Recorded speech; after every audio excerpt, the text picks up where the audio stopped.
som. Boa noite, igreja, que a paz esteja com todos, amém? Amém. Aproveitar que você está de pé, abra sua Bíblia no livro de Efésios, na carta de Paulo aos Efésios, capítulo de número 2. Eu quero tomar por liberdade de ler desde o verso 1 até o verso 10, até o versículo 10. Então, Efésios, capítulo 2, verso 1, 2, 3, 4, 5, 6, 7, 8, 9 e 10.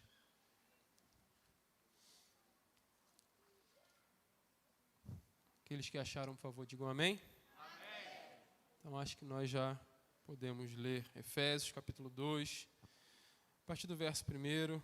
Minha Bíblia diz assim: E ele vos deu vida, ou vos vivificou, estando vós mortos nos vossos delitos e pecados, nos quais andastes outrora, segundo o curso desse mundo, segundo o príncipe da potestade do ar, do espírito que agora atua nos filhos da desobediência, entre os quais também todos nós andamos outrora, segundo as inclinações da nossa carne, fazendo a vontade da carne e dos pensamentos, e éramos por natureza filhos da ira, como também os demais.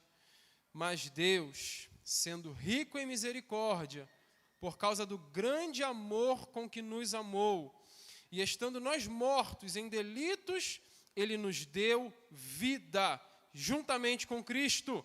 Pela graça sois salvos, e juntamente com Ele nos ressuscitou e nos fez assentar nos lugares celestiais em Cristo Jesus, para mostrar nos séculos vindouros a suprema riqueza da sua graça em bondade para conosco. Em Cristo Jesus. Versículo 8, porque pela graça sois salvos, mediante a fé. Isto não vem de vós, é dom de Deus, não de obras, para que ninguém se glorie. E fechando no versículo 10, pois somos feitura dele, criados em Cristo Jesus para as boas obras, as quais Deus, de antemão, preparou para que andássemos nelas. Você pode dizer amém? Amém. Pode assentar em nome do Senhor Jesus. Gostaria primeiramente de louvar ao Senhor por essa oportunidade. Sinto muito bem recebido aqui. Agradecer a Deus por esse momento, agradecer aos líderes, tanto da igreja quanto do departamento, obrigado por mais uma vez confiarem em mim para trazer a palavra do Senhor. Obrigado, meu amigo Vitor. Já me adiantou aqui. Quero dizer aos irmãos também que, conforme eu havia conversado com o Leandro, a gente tem uma filhinha pequenininha de 1 aninho e pouquinho, ela está resfriada, minha esposa ficou em casa com as crianças, por isso ela não está aqui comigo. Trago um abraço lá da Filadélfia, lá da Igreja Assembleia de Deus Filadélfia. Pelo que eu vi, o pastor Roberto, a pastora Beth também estarão aqui no domingo, né? Então estarão por aqui também adorando ao Senhor junto com vocês nessa festa linda. E desde já me proponho a fazer aquilo que o Senhor me chamou para fazer, que é justamente falar do seu amor, da sua verdade, da sua bondade, da sua justiça, de tudo aquilo que a própria Bíblia declara acerca dele. Eu confesso que, quando recebi o tema, fiquei bastante feliz, bastante empolgado. Falar sobre a graça, falar sobre as doutrinas da graça, falar sobre a pessoa e a obra de Cristo, falar sobre o plano da redenção, falar sobre Deus Pai, Deus Filho, Deus Espírito Santo, falar daquilo que aconteceu na eternidade, daquilo que acontece hoje, daquilo que acontecerá naquele grande dia, falar de mim, falar de você, falar da igreja, da noiva, do noivo, das bodas. Falar sobre tudo isso, não tem como o nosso coração não se alegrar. Eu pretendo não ser cansativo, não ser repetitivo, mas eu gostaria de falar um pouco acerca desta palavra que nós acabamos de ler. Bom, com o propósito de introdução, para a gente não, de fato, cair de paraquedas no texto, se eu perguntasse para vocês quantas vezes a palavra trindade, o termo trindade, aparece na Bíblia Sagrada, talvez alguém chutasse uma vez, 2 vezes, 3 vezes. Mas a grande verdade é que o termo trindade, ele não aparece nenhuma vez na Bíblia. A Bíblia não tem esta palavra escrita em suas páginas, trindade. Isso não quer dizer que a trindade não exista. Nós sabemos que o nosso Deus é um em essência, 3 em pessoa. Deus Pai, Deus Filho e Deus Espírito Santo. E apesar de o termo não estar lá, a trindade ela é visível. Por que é que eu estou falando de trindade agora? Porque quando Paulo escreve a sua carta aos Efésios, ele começa falando do plano da redenção. E quando ele fala do plano da redenção, ele ilustra, ele joga luz, ele deixa bem claro cada uma das pessoas da trindade e qual é o papel, qual é a função que cada uma assume dentro deste plano. Como eu sei que a sua Bíblia ainda está aberta, se você volta um capítulo e você vem para o capítulo 1 da carta de Paulo aos Efésios, ele dá uma breve saudação nos versículos 1 e 2. E aí, pessoal, do versículo 3 até o versículo 14, Paulo ele faz um resumo do plano da redenção. E ele vai falar sobre o Pai, ele vai falar sobre o Filho, e ele vai falar sobre o Espírito Santo. Quando ele fala sobre o Pai, ele fala que o Pai é aquele que nos elegeu nele, em amor, para a salvação. Quando ele fala sobre o Filho, ele fala que é aquele que nos redimiu e perdoou os nossos pecados. Paulo carinhosamente chama Jesus de o amado, com A maiúsculo, como está na sua Bíblia. No final, nos versículos 13 e 14, ele fala do Espírito Santo, que é o penhor da nossa herança. O que é isso? Ele é a garantia daquilo que nós esperamos, ou seja, a nossa salvação, a nossa transformação. E que no Espírito Santo nós fomos selados, conforme está na sua Bíblia. Só que todas as vezes que Paulo termina de falar de uma pessoa e começa a falar de outra, ele termina da mesmíssima maneira. Ele fala assim, ele escreve assim, conforme está na sua Bíblia, para louvor da sua glória. Ele fala do Pai e ele fala daquilo que o Pai faz por nós. E por que é que o Pai faz o que faz? Resposta: para louvor da sua glória. Ele vem para o Filho e fala o que é que o Filho faz. E quando ele explica por que é que o Filho faz, o que o Filho faz, a resposta qual é? Para louvor da sua glória. E quando ele explica a missão do Espírito Santo, por que é que o Espírito faz o que faz? A resposta não muda. Qual é essa resposta? Para louvor da sua glória. Eu quero começar dizendo aqui, meus amados, que nós vamos falar de graça, vamos falar de salvação, vamos falar de vida eterna, transformação, santificação, muitas coisas que verdadeiramente atingem a mim e atingem a você, mas nem eu e nem você somos o objetivo final do plano da salvação. O plano da salvação, ele existe, ele é estabelecido e ele funciona em primeiríssima instância para quê? Para louvor da sua glória. Se o Pai te elegeu nele em amor para ser salvo, ele fez isso para que o nome dele seja glorificado. E se o Filho vem e redime a tua vida e perdoa os teus pecados, ele faz isso para que o nome dele também seja glorificado. E se hoje nós temos o Espírito que nos sela e é a garantia da nossa promessa, por que é que isto acontece? Para louvor da glória do nome daquele que merece todo louvor e toda glória. A salvação alcança você, mas não é sobre você. Nunca foi sobre você. Nunca foi sobre mim. Nunca foi sobre nós. Conforme Paulo termina Romanos capítulo 11, porque dele, por ele e para ele são todas as coisas. A ele, pois, a glória eternamente. Amém. Depois que Paulo dá essa introdução, que cá para nós de introdução não tem nada. Se nós colocarmos introdução como algo meio que acessório de introdução, isso aqui não tem nada. vai muito além.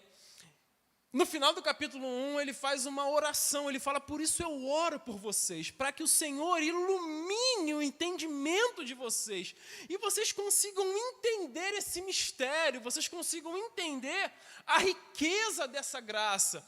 E logo depois que Paulo fala acerca disso, sobre orar pelos crentes efésios, para que eles tivessem o entendimento deles iluminado, o próprio Paulo escreve, ou o seu redator, nós não sabemos exatamente, como é que este plano de redenção, planejado na eternidade, confirmado antes da fundação do mundo, como é que isso funciona hoje? Como é que isso se aplica no presente, na história, na minha e na sua vida? E foi aí que nós começamos a ler.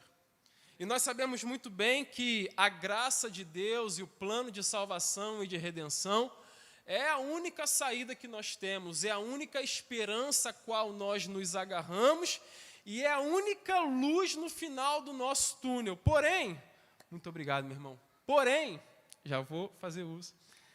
Porém, nós nunca vamos entender o quão precioso é o remédio se nós não tivermos noção da severidade da nossa doença.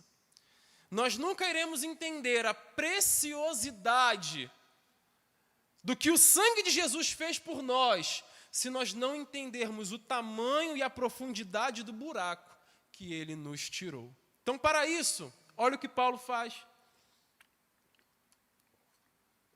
Ele começa o capítulo 2 aqui de Efésios, nos 3 primeiros versículos, pintando um quadro quase, eu digo quase porque hoje eu sei da obra de Cristo, mas se eu não conhecesse a Cristo, esse quadro para mim seria um quadro irreversível. Paulo deixa bem claro qual é o tamanho do problema em que a humanidade estava, qual era a distância a qual nós nos encontrávamos de Deus e pior, ele deixa bem claro o que é que eu e você merecíamos.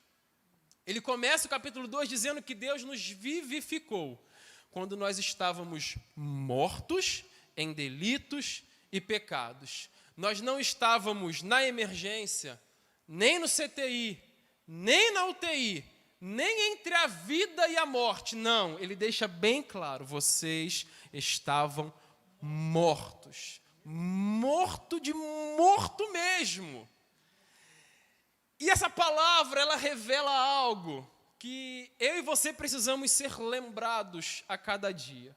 A palavra morto tem que trazer no nosso entendimento um senso, uma compreensão da nossa total e profunda incapacidade de reverter a nossa situação. Morto não tenta, morto nem falha, porque está morto. E era exatamente neste estado em que nós nos encontrávamos. Só que esse estado de morte não era uma morte na qual eu não conseguiria ou não conseguia ofender a Deus. Não, ainda que morto eu conseguia ofender a Deus. Porque no versículo Paulo vai falar que nestes pecados e nestes delitos eu não simplesmente estava, eu andava. E você repare o contraste, porque lá no versículo 10, nós vamos chegar no versículo 10, o que Paulo fala no versículo 10? Que Deus preparou boas obras de antemão para que nós fizéssemos o quê? Andássemos, o mesmo termo, o mesmo verbo, para que nós consigamos fazer essa comparação. O pecado não era apenas um estado onde eu vivia e, vamos dizer assim, fazia mal para mim mesmo. Não, a minha vida em pecado, ela é uma ofensa direta à santidade, à bondade e à justiça de Deus.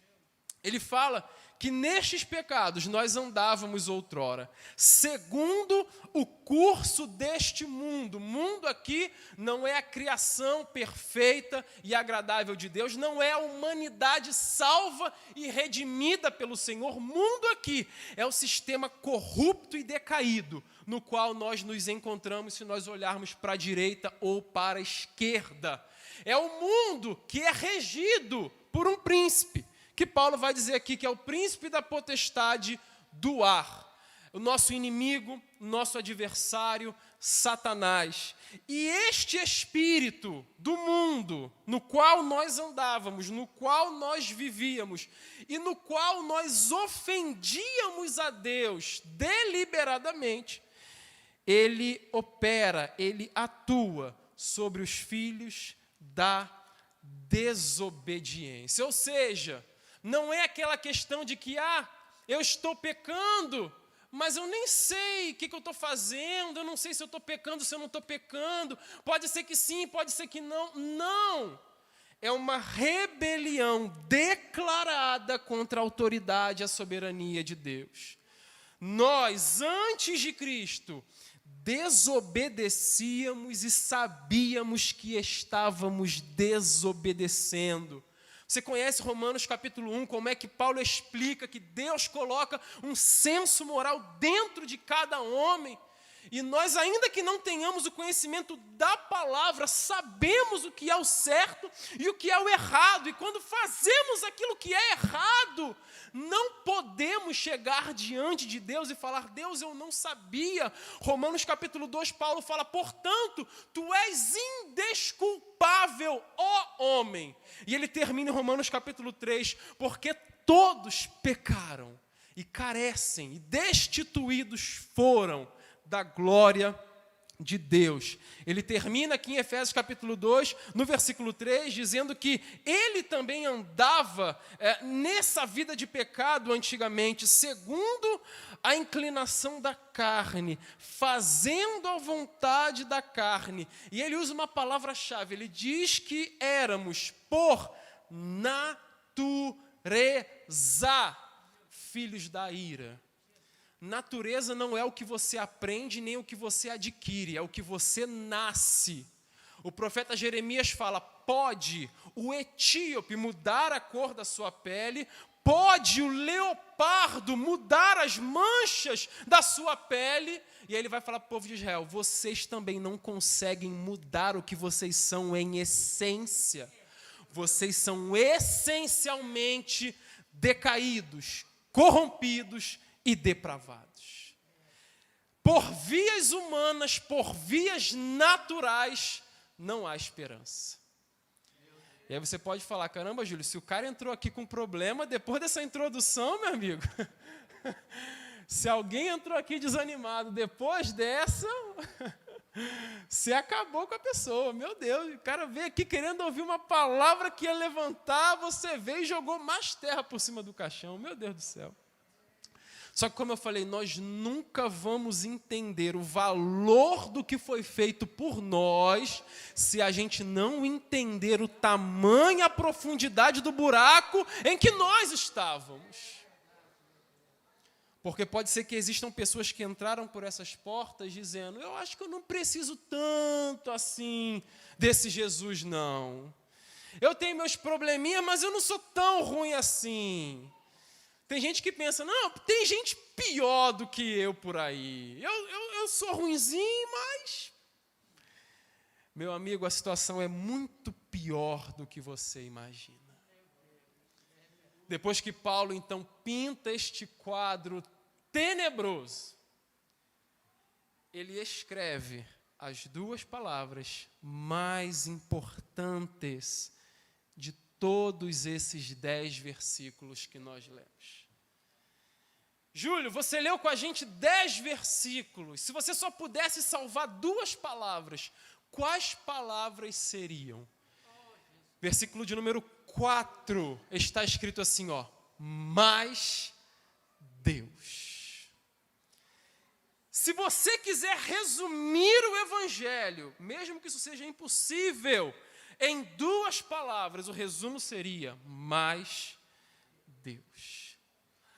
aonde havia um ponto final, aonde havia uma condenação lavrada, aonde havia certeza absoluta da condenação eterna, a mão de Deus intervém no curso da nossa história, arranca o ponto final, coloca uma vírgula e começa a alterar o destino da nossa vida.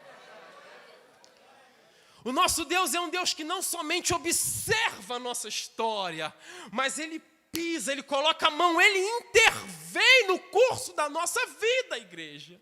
Porque se Ele não fizesse esta intervenção, não haveria escapatória para nenhum de nós.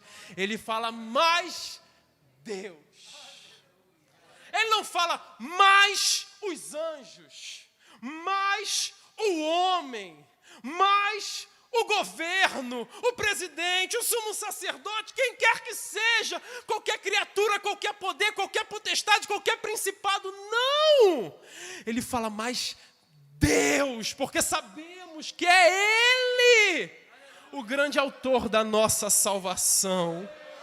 Quando o assunto é salvação, Deus não manda ninguém ir na frente, Ele mesmo se encarrega. Quando o assunto é redimir a vida humana, nenhuma criatura tem poder em si para fazer esta obra. Precisa ser o próprio sangue do Filho de Deus vertido naquela cruz. Paulo fala, mais Deus. Seguindo no versículo 4, sendo rico em misericórdia. Por causa do amor, não, por causa do grande amor com que nos amou, e estando nós mortos em delitos, Ele nos deu vida juntamente com Cristo. Parece que Paulo está sendo um pouquinho repetitivo, misericórdia e grande amor, e aí você pensa, poxa, por que Paulo repete? Ele já falou no começo que a gente estava morto, e ele repete que a gente está morto agora, porque Paulo queria se certificar que uma palavrinha nunca aparecesse no vocabulário dos crentes. Sabe que palavra é essa? Mérito. Este termo, mérito, não existe no seu vocabulário. Se algum dia, qualquer um que está aqui dentro, pensar que é digno de receber alguma coisa de bom de Deus por causa dos seus esforços, por causa do seu braço, por causa da sua própria capacidade, você ainda não entendeu a mensagem do Evangelho. O Evangelho, ele anula, ele aniquila qualquer tipo de mérito humano. E aonde está o buraco do mérito? Ele coloca a palavra graça. Graça. O que significa graça? É um favor imerecido. Você não merecia, ainda assim alguém fez por você. Você não merecia, ainda assim alguém olhou para você. Você não merecia, ainda assim alguém estendeu a mão para você. Não há mérito no Evangelho. O fato de Deus ter misericórdia de você não reside em nada que esteja em você. A fonte, a origem, o fundamento do amor que Deus sente por você é o próprio Deus. Se Deus precisasse de motivos teus para te amar, não ia dar muito certo. Se Deus precisasse que você apresentasse algo digno de amor, você estaria se esforçando até hoje inutilmente.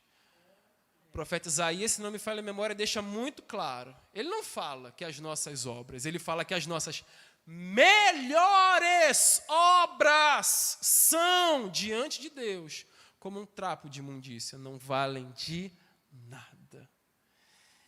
Esse poder motivador, essa iniciativa de ir atrás da ovelha perdida, não se encontra primariamente em qualquer valor ou mérito da ovelha, e sim no amor que o pastor sente por ela. Ele não vai atrás da ovelha por causa da lã da ovelha, ele não vai atrás da ovelha por causa da gordura da ovelha, ele vai atrás da ovelha porque ele ama aquela ovelha com um amor incondicional. E aí por isso Paulo reafirma, vocês estavam mortos, não se esqueçam que não é por causa de vocês, ele decidiu que assim fosse.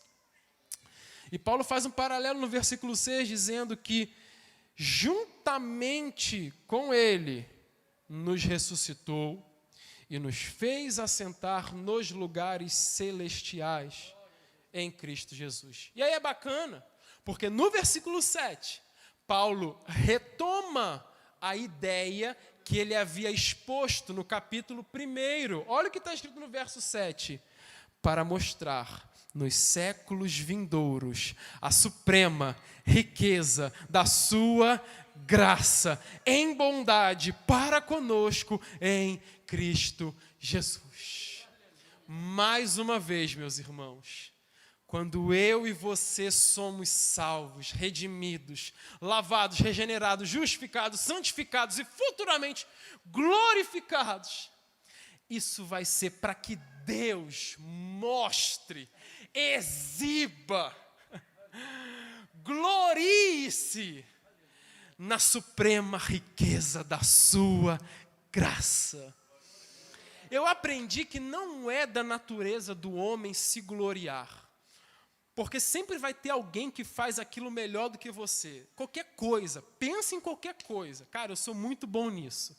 Cara, vai sempre ter alguém em algum lugar do mundo que faz aquilo melhor do que você. Pense em qualquer coisa, sempre tem alguém que faz alguma coisa melhor do que você. Por isso não pode ser natural ao homem se gloriar.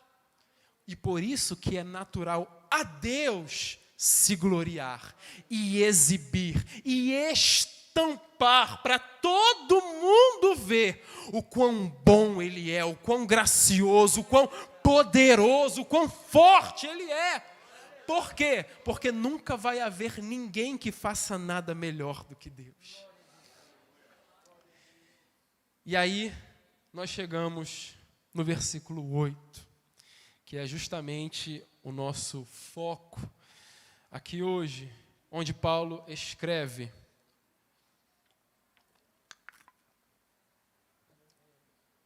porque pela graça sois salvos, mediante a fé. Isto não vem de vós, é um dom de Deus, não de obras, para que ninguém se glorie. Para aí. Olha que coisa interessante. Paulo vai falar que nós somos salvos pela fé, não por obras, para que ninguém se glorie diante de Deus. Mas ora, a graça, ela não é como um poder mágico, vamos dizer assim, como um pó de pirlim-pim-pim, para quem é um pouco mais antigo, onde Deus ignora e anula todos os princípios que Ele mesmo estabeleceu para me salvar e para te salvar. O que eu quero dizer é que a graça não é um poder, a graça não é uma força que quebra os princípios de Deus. A graça não é um meio de salvação através do qual o próprio Deus caia em contradição. Como se Ele tivesse estabelecido algo e depois Ele vem e quebra o que Ele mesmo estabeleceu. Não. A graça, ela não funciona dessa maneira. A graça, ela tem um fundamento legal. Legal não oposto de chato. Legal do termo justiça, law em inglês, leis. A graça, ela tem um fundamento legal. Deus, Ele não quebrou nenhum princípio para te salvar mediante a graça. Pelo contrário, ele cumpriu tudo aquilo que ele mesmo estabeleceu para que alguém fosse salvo. E é importante que você entenda que o fundamento legal da graça é a justiça de Cristo. Quando Deus te salva, Deus usa uma justiça que não é a tua justiça própria, mas a justiça de outra pessoa que é imputada a você. Vamos colocar isso em termos financeiros e contábeis. É como se você tivesse uma conta no banco e essa conta tivesse negativa. E ainda que a tua conta esteja negativa agora, não pensa nisso. Eu não adivinhei a conta de ninguém. Se ela está negativa, Deus vai mudar essa história. Mas assim, eu usei um exemplo terrível agora, mas pensa na conta vermelha lá. Deus, ele não faz brotar dinheiro na sua conta. E o próprio Paulo usou termos financeiros para falar da salvação, tá? Deus, ele não faz nascer dinheiro da tua conta. Ele transfere dinheiro de uma conta de alguém que tem muito dinheiro para dar e para vender, que seria a conta de Cristo. Quando eu e você somos salvos, os nossos pecados, eles são perdoados pelo sangue de Cristo. Só que o que nos salva, preste bastante atenção nisso, o que nos salva não é somente a morte de Cristo. O que nos salva não é somente a morte de Cristo. Porque pensa, e quando a pessoa fala, pensa comigo, tu já sabe que lá vem história, né? Pensa comigo. Se a grande questão fosse apenas perdoar os nossos pecados, Cristo encarnava na sexta-feira, morria, ressuscitava no domingo. Ora, se a grande questão é perdoar os meus pecados, ele só precisava dos últimos instantes da vida dele. Por que ele nasce de uma virgem? Por que ele é bebê? Por que ele é uma criança? Por que ele é adolescente? Por que ele vive 33 anos nessa terra? Por que ele prega, ensina e faz e acontece? Por que isso tudo acontece? Porque, ora, se Cristo trabalhasse apenas para perdoar os teus pecados, tu ficaria no 0 a 0. Tu tem uma dívida de R$100. Se o cara transfere R$100 para tua conta fica com quanto? 0. Tu não é condenado, mas também não tem nada que te leve para lá. Você não tem mais condenação, mas também não tem salvação. Aquilo que encobre os nossos pecados é sim a morte de Cristo, mas aquilo que nos reveste de justiça diante de Deus é a vida de obediência perfeita de Cristo. É como se Cristo tivesse uma roupa. Lembra do filho pródigo? O que o pai fala? Traz o sapato, traz o anel e traz a melhor o quê? Roupa. É como se Cristo, através da sua vida de obediência perfeita, ele preparasse uma roupa para que quando nós nos apresentássemos diante de Deus, nós estivéssemos vestindo a roupa da justiça de Cristo. E através dos méritos de Cristo, sim, a gente consegue assentar lá nos lugares celestiais, conforme Paulo disse aqui na carta aos Efésios. Ele disse isso também lá em 2 Coríntios, capítulo 5, verso 21. Aquele que não conheceu pecado, Deus o fez pecado para que nele nós fôssemos feitos o quê? Justiça de Deus. O grande reformador Lutero, ele tinha um problema com esse termo justiça de Deus. Porque Lutero achava que a justiça de Deus era o meio pelo qual Deus condenava os pecadores. Quando Lutero lê a carta de Paulo aos Romanos, ele descobre que, na verdade, a justiça de Deus é o meio através do qual Deus justifica os pecadores. E Cristo estava preocupado com isso. Lembra quando ele vai até o Jordão para ser batizado pelo Batista? João fala para ele, ei, para, está errado. Sou eu que tenho que ser batizado por ti, e tu vens a mim para que eu te batize? Qual é a resposta de Jesus? Deixa, porque convém cumprir toda a... É essa justiça que você usa para se apresentar diante de Deus. É a justiça, é a roupa, é a veste branca que Cristo conquistou através de uma vida de obediência perfeita. É por isso que está escrito, fora impossível a morte detê-lo. Por quê? Porque não havia pecado nele. Racionalmente falando, não fazia sentido Cristo ficar preso pelos grilhões da morte. Por quê? Porque o salário do pecado é a morte. Qual foi o pecado de Cristo?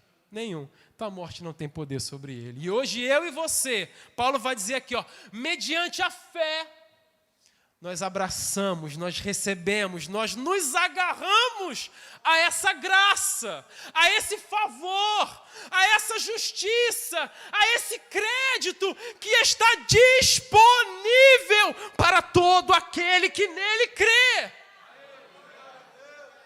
É a graça que te salva, mas a fé é o braço que você estende para agarrar ela. E não solta não. Faz igual Paulo lá no naufrágio.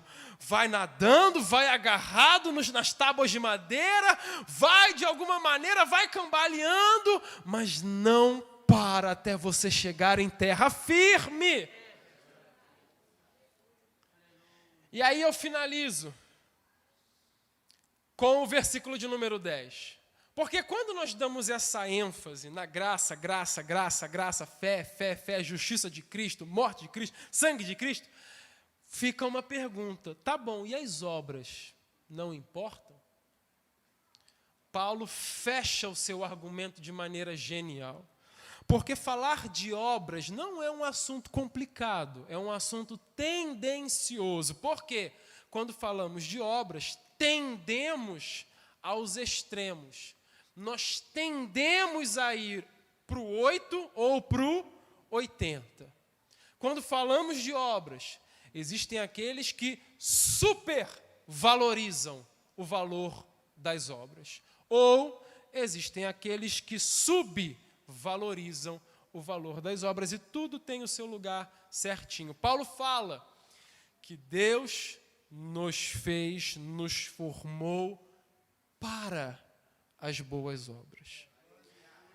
As obras não são a causa da tua salvação, mas certamente são a consequência dela. Você não pratica as boas obras para ser salvo. Você pratica as boas obras como evidência de que você foi salvo. O que é que São Tiago falou? Tu diz que tem fé? Mostra-me a tua fé sem obras, e eu, através das minhas obras, te mostrarei a minha fé. Porque a fé sem obras, ela é morta. As obras são importantes? Sim, são, no seu devido lugar. Há quem tenda para uma linha mais legalista, como os fariseus faziam, não? Eu vou ser salvo observando as obras da lei. Como aquele fariseu da parábola, não, jejuo 2 vezes por ano, 2 vezes por semana, e dou isso e dou aquilo, e faço aquilo outro. Existem aqueles que tentam alcançar a salvação pela força do braço, pela observância das obras. Se frustrarão. Existem aqueles que subvalorizam as obras, e aí eles saem do legalismo e vão para a libertinagem. Eles falam, bom, se a salvação é pela graça, se as obras não me salvam, eu posso pintar o 7, o 8 e o 9, que o negócio é graça, não são as obras. E aí parte para a libertinagem. Está lá em Judas, capítulo 1, versículo 4. Homens dissimulados que transformam em libertinagem a graça do nosso Deus e negam o nosso único e suficiente Salvador, Jesus Cristo. Então as obras, elas são importantes sim, justamente para evidenciar que nós somos salvos. É interessante que Tiago, em sua carta, ele chega inclusive a falar que o pai Abraão foi justificado por obras. E a prostituta Raabe, de igual forma, também foi justificada por obras. E Lutero, citando mais uma vez o reformador, ele queria tirar a carta de Tiago da Bíblia. Por quê? Porque ele achava que Tiago estava negando Paulo. Ele leu a carta aos Romanos, onde Paulo fala da justificação pela fé. Aí ele lê Tiago falando que Abraão foi justificado pelas obras, ele fala, não, arranca isso aqui que é heresia, arranca isso aqui da Bíblia. Mas hoje nós sabemos que tanto Paulo como Tiago estavam falando da mesma coisa em momentos diferentes. Paulo falava da raiz da salvação. Tiago falava do fruto da nossa salvação. As obras nunca serão capazes de nos salvar, mas é através das obras que nós evidenciamos que nós somos verdadeiramente salvos. Portanto, não me venha com este papinho que eu não preciso fazer, não preciso obedecer, não preciso ser santo, não preciso me purificar, não preciso andar com as minhas vestes brancas, não preciso de óleo na minha cabeça, porque no final o que importa é a graça. Não, isso é libertinagem. Paulo deixa bem claro, Efésios capítulo 2, versículo 10, Deus, de antemão, preparou boas obras para que eu e você andássemos por elas. Assim como nós andávamos mortos em delitos e pecados, depois que Deus, pela graça, nos salva, agora existe um caminho de obras para que eu e você andemos por este caminho. E este caminho só vai se findar quando nós chegarmos na Canaã celestial, quando nós herdarmos a nossa herança, quando nós chegarmos na nossa pátria. É neste caminho de boas obras que o crente anda. É neste caminho de bom testemunho que o servo de Deus é sal e é luz da terra. É através das boas obras que as pessoas vão olhar para você e vão dizer, tem alguma coisa diferente na sua vida. Ei, vem cá, tu é crente? Tu não me falou, mas tu parece crente, cara. Tem alguma coisa diferente, tem um brilho diferente no seu olhar. Você vai falar, porque o Espírito Santo habita dentro de mim e eu estou vivendo a vida que Ele propôs que eu vivesse. Este caminho de boas obras é o que você precisa entender. E se você foi verdadeiramente regenerado, justificado, o que precisa agora é você ser santificado, para que naquele grande dia você possa ser glorificado. Quando o assunto é regeneração, tem muita coisa que você possa fazer, não. É o que Jesus fala para Nicodemo, você tem que nascer de novo. E aí quem é que faz o novo nascimento? É o Espírito. Ele fala, tem que nascer da água e do Espírito. Quando o assunto é justificação, a gente já falou aqui agora, também não tem muita coisa que você consiga fazer, não. Você não conseguiria mover um palmo da sua sentença. Não. Agora, quando o assunto é santificação, é aí que você entra. Porque a obra do Espírito Santo, os termos gregos do Novo Testamento usados para descrever. Lembra aquele versículo que fala que o Espírito Santo nos ajuda nas nossas fraquezas? Aquele ajuda lá é um termo que era usado como duas pessoas carregando um grande peso. Alguém aqui já ajudou amigo a fazer mudança? Já carregou geladeira? Um pega numa ponta e o outro pega na outra. Isso é a tua santificação. É o Espírito Santo pegando de um lado e você pegando de outro. Ambos numa sinergia até aquele grande dia. E aí depois no versículo 11, Paulo vai continuar com o seu argumento. Se coloque de pé aplaudindo, engrandecendo, glorificando o nome do Senhor.